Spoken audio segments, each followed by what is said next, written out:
Well, now we're going to turn our attention to the details of how to complete notary services. When someone brings a document for notary services, that person may not realize that not all documents qualify for the notary services.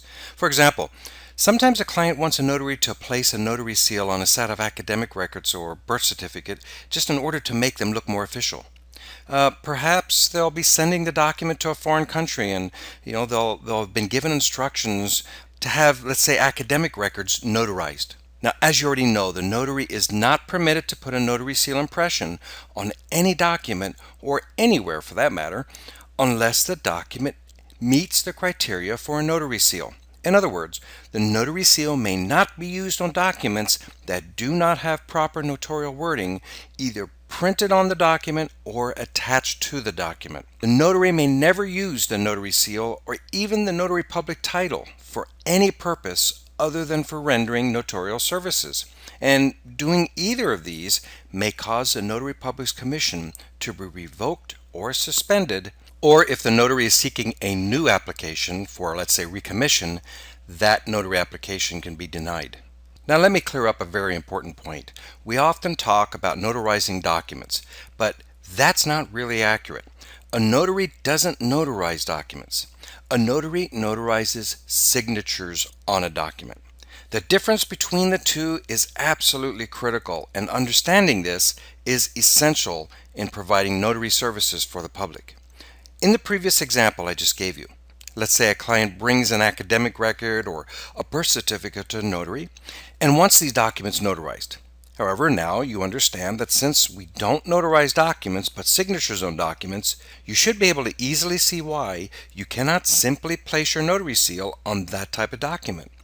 The document must have a place for the signature of a person requesting the notarial services, and it must contain proper notarial wording.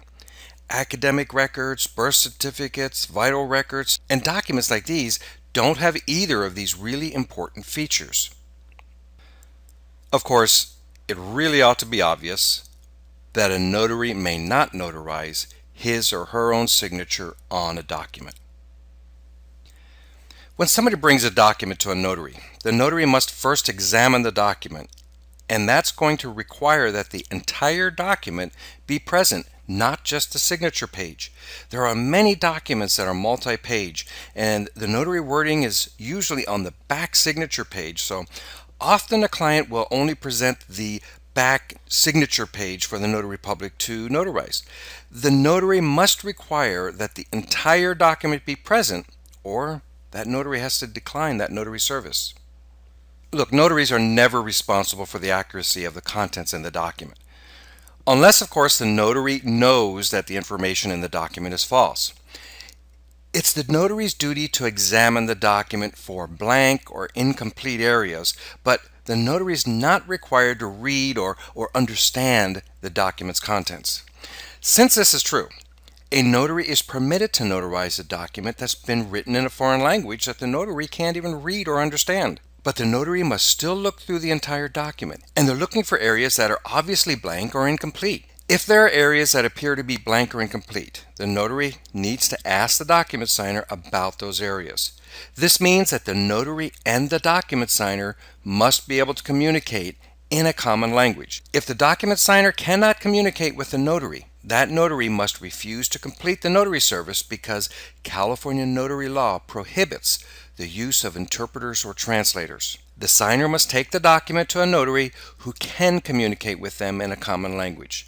Keep in mind, even if you, the notary, are able to communicate with the document signer, if the document is in a language that's other than English, the notary wording that will be completed by the notary as the part of the notary process must be in English. It's either on the document already pre-printed, or you may use a stamp to stamp the correct wording on the document, or you need to attach a page with the correct wording to the document. The notary is not permitted to complete the notary wording that's been translated into another language, even if the notary knows and can read that language.